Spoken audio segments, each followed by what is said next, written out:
Hey, Rick, what did you eat last night? Well, you're not going to believe it, but I went yet again to Kith Kin, which is the restaurant down here by me, by that chef Kwame Onwachi, who is on the Food Network. I love Kwame. Yes, you and I had been there, and I just love the food. And I was going out to dinner with my friend Ellen, who's a friend of the podcast, and she was like, let's go there. I was like, okay, I can always go there again. So I had two things I wanted to talk about. The first was I had these really great scallops.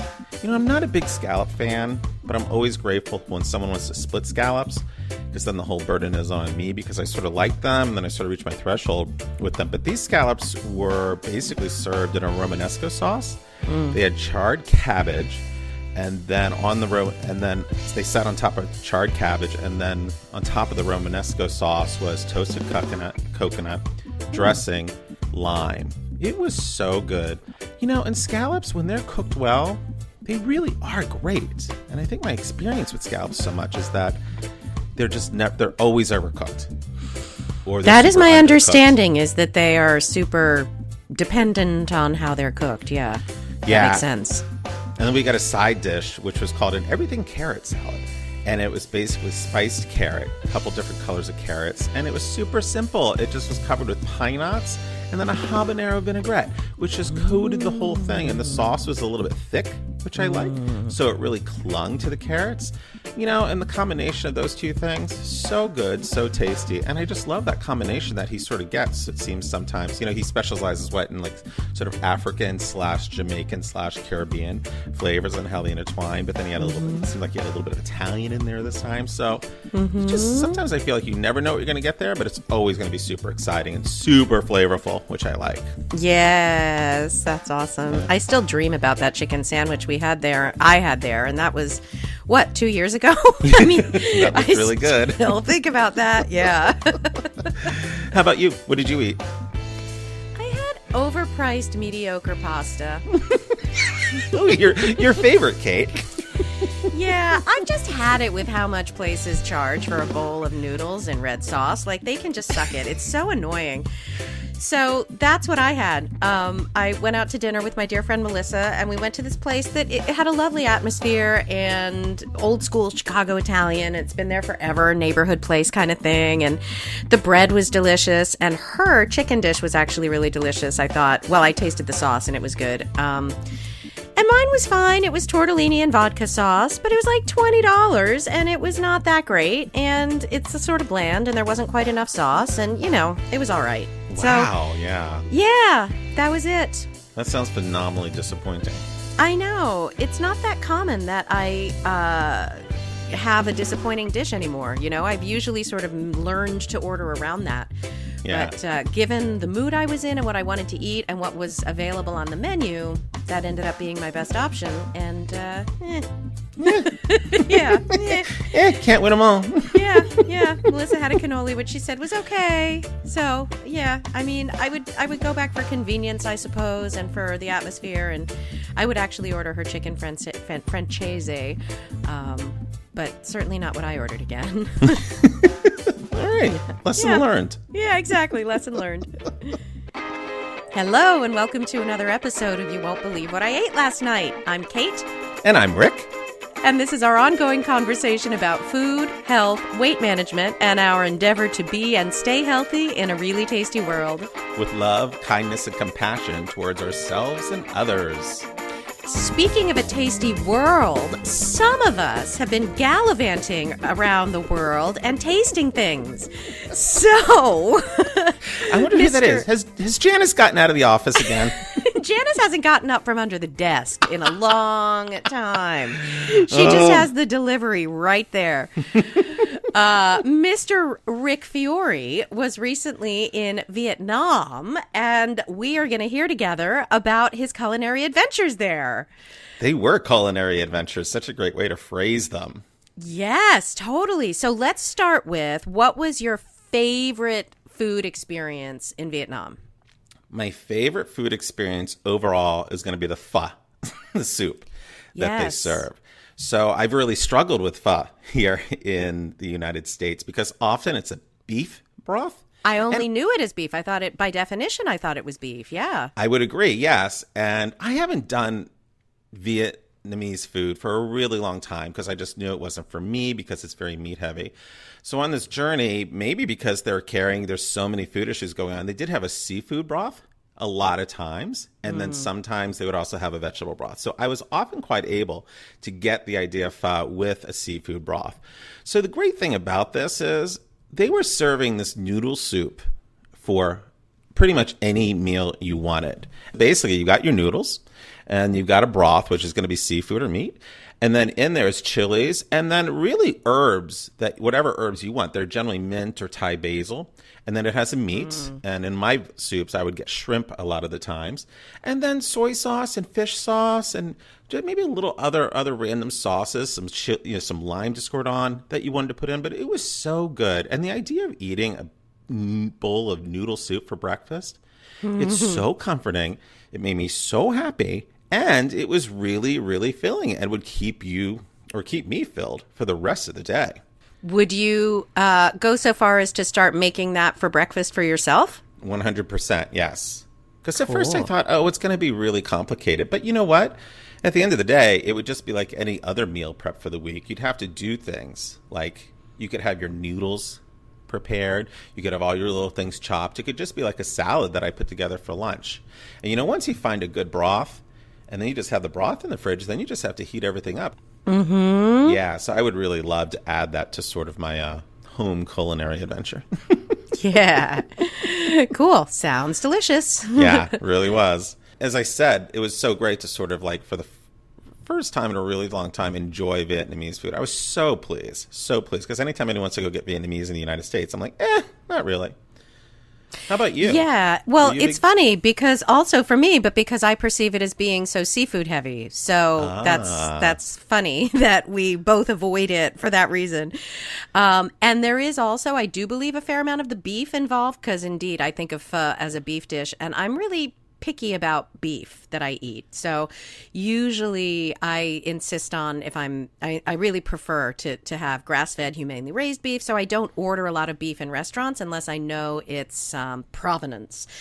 And I generally don't feel like the beef in most of the Asian restaurants in Chicago is of that caliber that I'm looking for. So that's the other reason as well. Can we talk about beef for a second? Yeah. So I went with my friend Kathy, and she eats meat. Let me tell you, there is a lot of meat showing up at the tables in Vietnam, and some of it looked really good. A lot of it I thought looked really weird. But God love Kathy. She just dove in and tried it all, and overall, she was okay. Right. And I think that your thinking, if I'm not mistaken, is that some of that meat is maybe not from the kinds of animals that we would have meat from here in the States. Am I mistaken? Was that correct? That is correct. That was a bit of a concern of mine because we did a couple market tours, and walking around the markets, you definitely saw a few things hanging from the markets that would not look like traditional animals. And I would turn away very quickly and run. Yeah, that would be tough times. Yeah, it really was. Yeah. Yeah, and it's a country that's very impoverished and they're eating what they have and full respect to that, and I am not so brave. Yeah.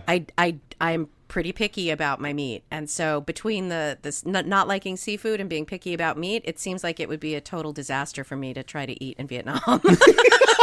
I am not going to disagree with that because I was a little worried before I went because of the meat factor and also the fish factor because, I do like fish, but I can get fished out really quickly. And so overall, I was in Vietnam proper for 2 weeks, a little bit longer with travel. But for 2 weeks proper, I was there. And so 14 days, probably by day 11, I was like done with fish. I just could not do it anymore. I've had enough shrimp. I've had enough clams. I've had enough fried fish that really towards the end, I'd have a good old healthy sort of more Americanized breakfast. Wasn't always eating lunch. And hopefully by the end, there'd be some more bread or maybe a good old pizza. Omelets. I came back to omelets at the end too. Oh, I like omelets. I could eat a lot of omelets. Yeah. Yeah. And a noodle soup in beef broth, if there wasn't actual pieces of beef in it, I would be totally down for. So you went on some food adventures, did you not? I did. We did two. We did one really fun adventure. So we did this Vespa tour. It was a city street food tour where basically you get picked up on a Vespa, someone else is driving, and they take you around to all these little street food places that were really, really good. And one of the things that was really great is, the way Vietnam is divided up, it's divided obviously north, central, and south. So each area has its own little region and its own little way of dealing with food. We had this really great tour guide named Hai, who did this really great job about breaking it down as far as how the food is different. And this sort of relates to the food tour and how breaking down how the food is different through the region. So I actually recorded a little bit of him talking about the region. So why don't we go to that now, yeah? This is going to be Hai, my wonderful tour guide in Vietnam, breaking down the different regions of the country. So who are you and what do you do? My name is Hai. I'm from Vietnam and I'm a tour guide. And where are we now? We are on the way back from Ninh Bình province to Hanoi. And what did you eat last night? Wow, good question. We ate with the whole family last night. So we have water spinach, boiling water spinach. We have chayote, or in Australian they call it choco, one kind of squash, which is also very lovely, very green.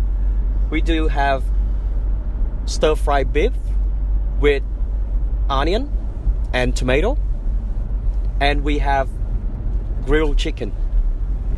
So that's pretty much what I could remember. Yes. And do you eat with your family a lot? Yes. So we normally eat together. Okay. Yes. So talk to me about the way the sort of flavors break down from North Vietnam to South Vietnam. Right. Another good question, Rick. So Vietnam is very diverse.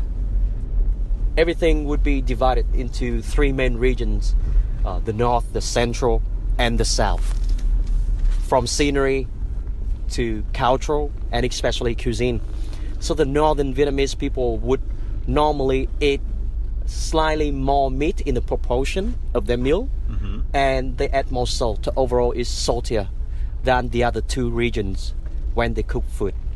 The central part of Vietnam have more sour and spicy flavor in their food, in their cuisine. Sour because they would have a lot of hot, sunny days.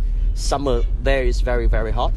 So the sour taste is kind of the yin-yang balance, feng shui balance with the heat. And the spicy taste because they eat a lot of seafood. So with the strong spicy taste of chili, of ginger, anything bring the spicy taste could eliminate the fish, the seafood smell. Okay. And with the people in the south, because a lot of people move from north, from central, even from China to live in the south, the best place for economy, for seeking for the new opportunity for work, for hoping having a better life. They add more sugar in their food to please everyone. Oh. So sugar would neutralize any kind of strong taste they brought from home or from any kind of food. So it would be easier to accept from people from everywhere. Oh, that's so interesting how it neutralizes the flavors of the food, or the. It would be easier to take when you add in a little bit of sugar. If you had to say what was your favorite Vietnamese dish or food, what would that be? So you just asked me about hot pot, so I would say pho noodle is actually what I like. Yes, pho. One bowl of pho contain 5 different flavors or tastes that maybe not everyone would realize. It has the salt, the saltiness from salt. It also has the sweetness from the broth that steam and slow cook from any kind of stock or bones. But it's the natural sweet, the natural like sweet from the bones. When we squeeze one piece of lime in, we have the sour taste. We add in a little bit of chili, we have the spicy taste. And if you want, you also can go for a little bit of sugar in that. So you have enough 5 different taste. And then when they use fennel, when they use cinnamon to add into the broth, it would have bitter taste.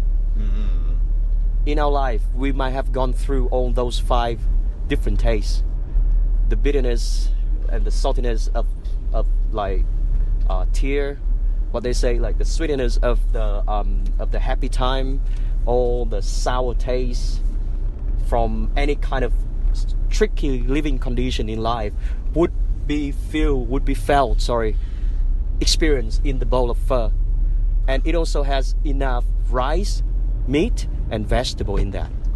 Oh, nice. That's beautiful. So pho has a very deep meaning behind. Not only one easy dish that people just need one bowl and then they can survive for the whole morning or for the whole afternoon, but it has the meaning behind. Awesome. Thank you. Thanks so much. You're welcome. So the first stop we made on the food tour is a really traditional stand, which is making the Vietnamese pancake. And it was a really large pancake. I don't even know how many eggs they put in it, but it was made really large because it's family style. And it looks like an oversized omelet. And basically it had shrimp, scallions, bean sprouts, and a lot of turmeric.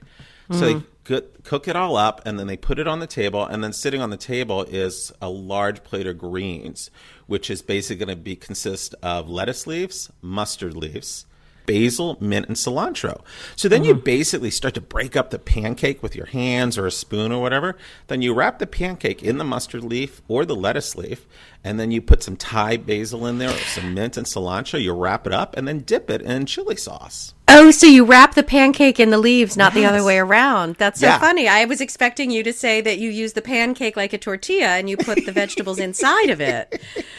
Yeah, no, it was really fun because, there's so much about the Vietnamese food was really tactile, right? You get to roll stuff, you get to put stuff in stuff. So I really loved that. So yeah, but I've never put a pancake in anything. It's always the outside. That's so funny. At first, I was like, oh, we're going to get a pancake. And then he's like, roll it. And we're like, what? You want us to roll? Like, okay.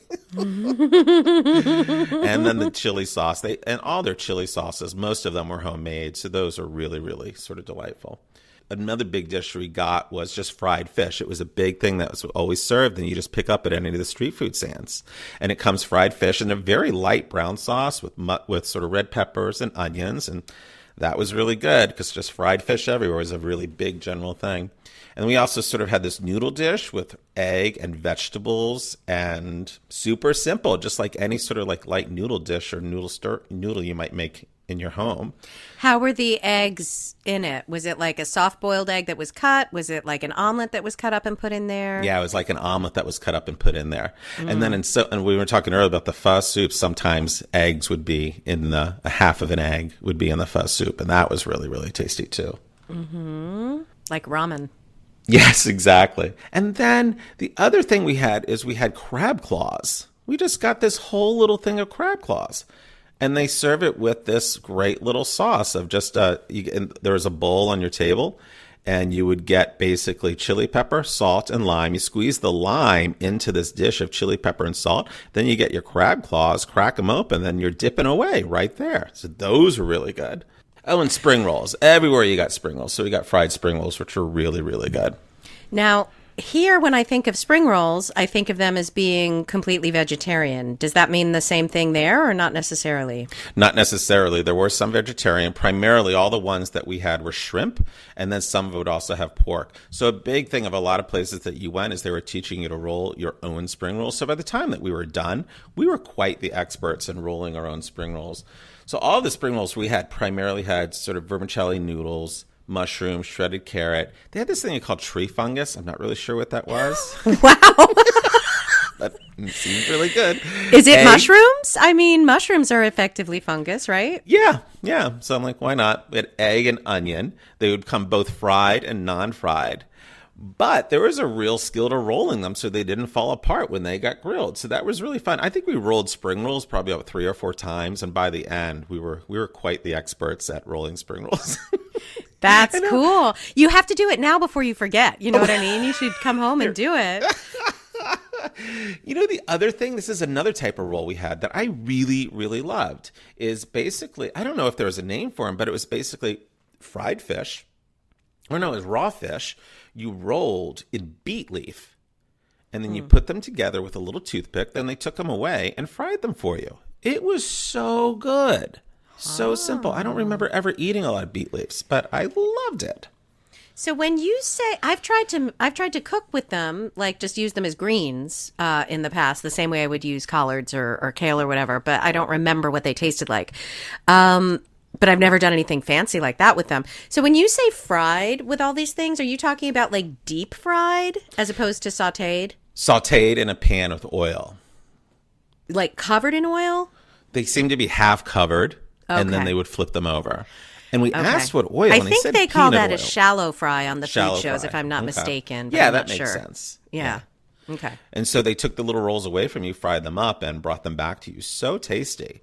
And it's like, I don't even know if I remember seeing beet leaves anywhere in like my grocery store, but I'm like, now I totally want to try because they're super tasty. In my store, they come on the beets. Like, it's like you get beets with the tops on them, and then that's how you use them. Yeah, yeah. Okay. I've only ever seen them, and when I see them on cooking shows, that's how they are, too, is that they come on funny. the beets. Okay. All right. Yeah. Good to know.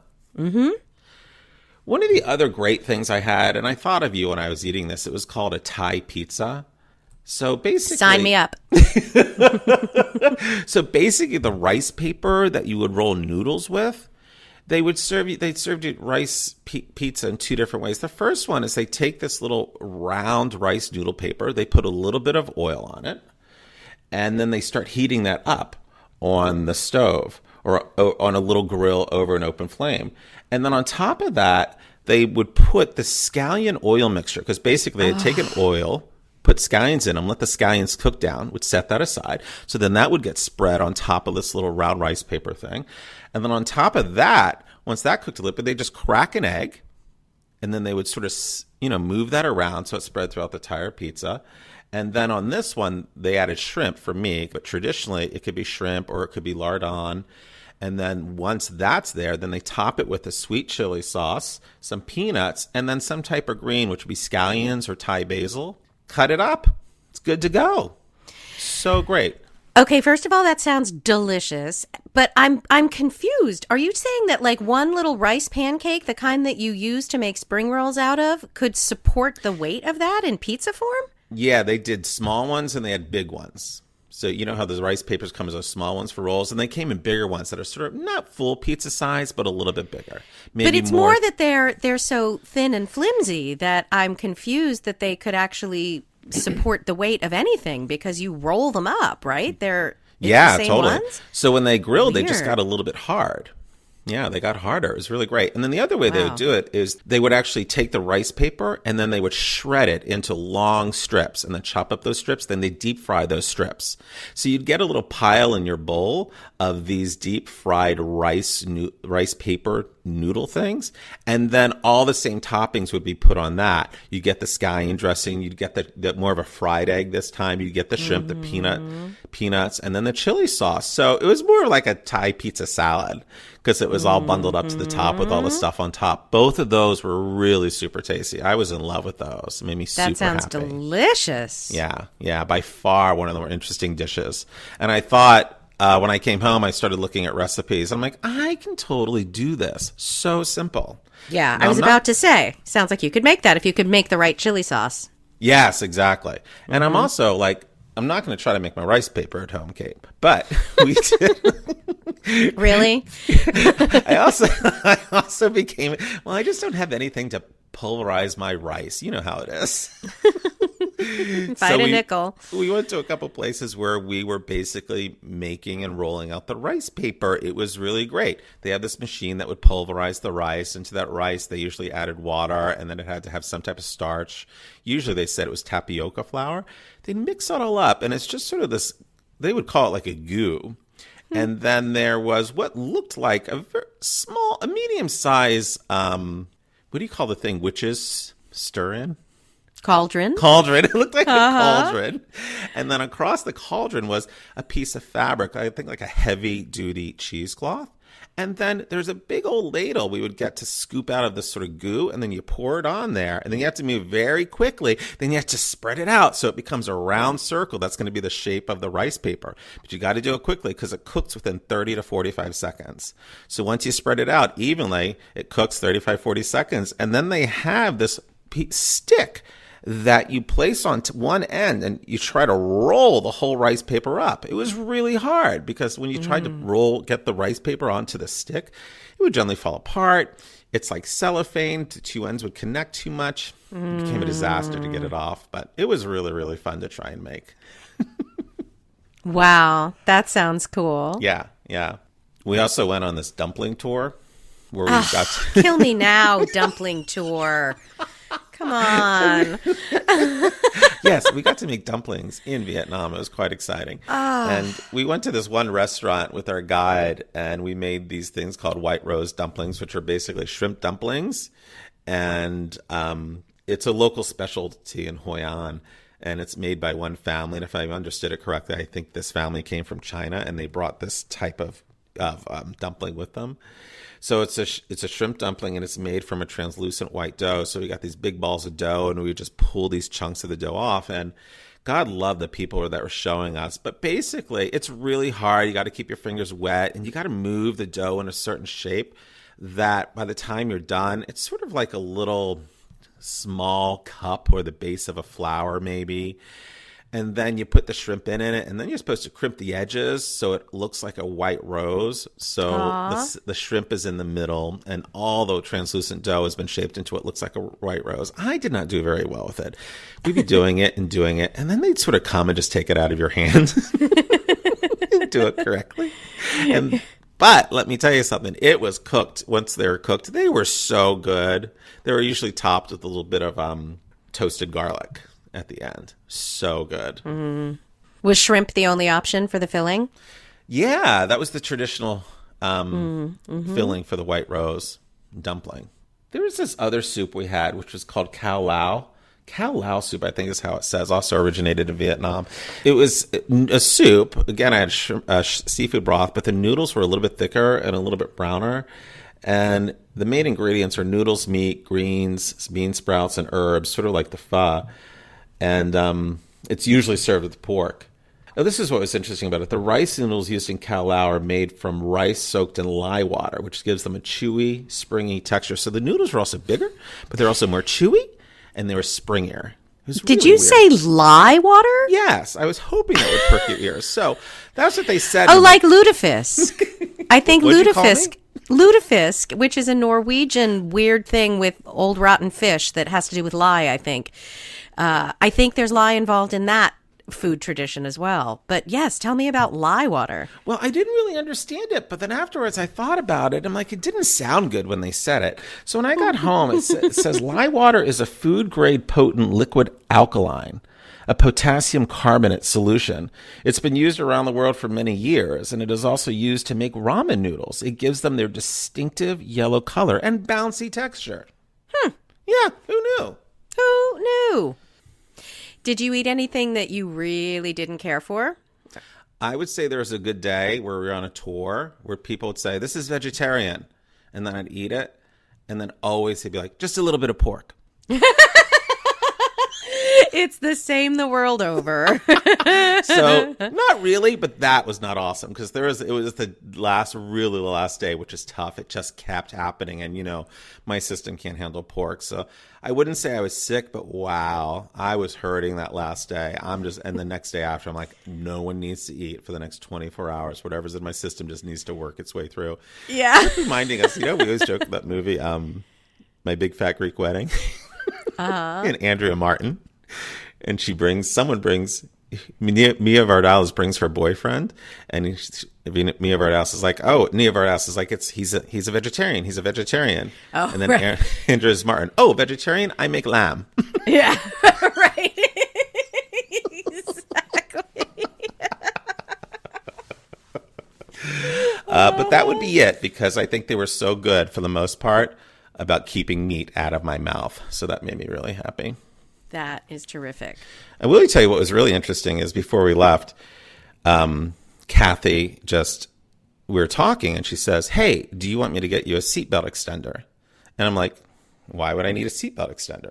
She's like, "It's Asia." She's like, "Those people are small." I was like, "Oh, Kathy, I think I'll be fine. I've never had a problem with it. Why would that possibly be a problem?" Well, cut to our internal flights on Vietnam Airlines. We're sitting there, and I go to buckle my seatbelt, and I can't get it buckled. And I'm like, "What the fuck?" I was like, "Oh, no."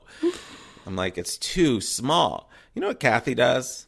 She What? leans down, reaches into her bag, grabs out a seatbelt extender she ordered for me anyway. Hands me I the seatbelt love extender. Kathy. And boom, here you go. My favorite part about that is that she lugged it without telling you up until that moment so that she could present it at the right moment.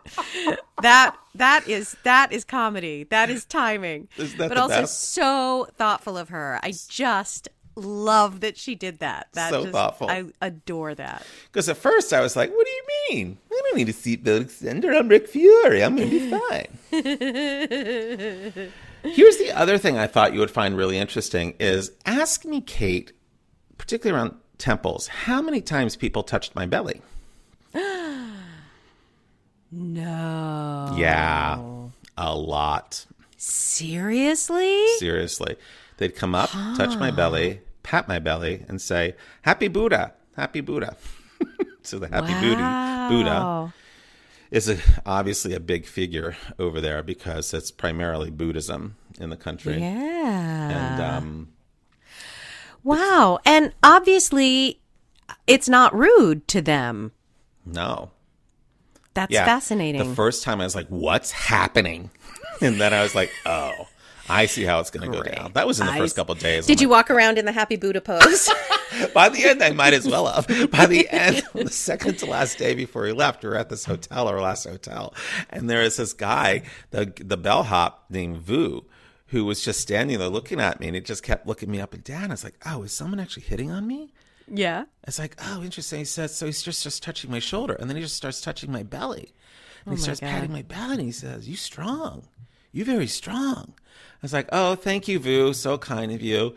And then he rubs my belly again. And then he just said, "Look at your calves. You very strong." Because I do sort of have some of the biggest calves in the world. Yeah, It was really weird. In the world. Just by the end, I was like, "Bring it on. Worship Yeah. my body." You could have just gotten a little shirt with an arrow on it pointing to your belly. Totally.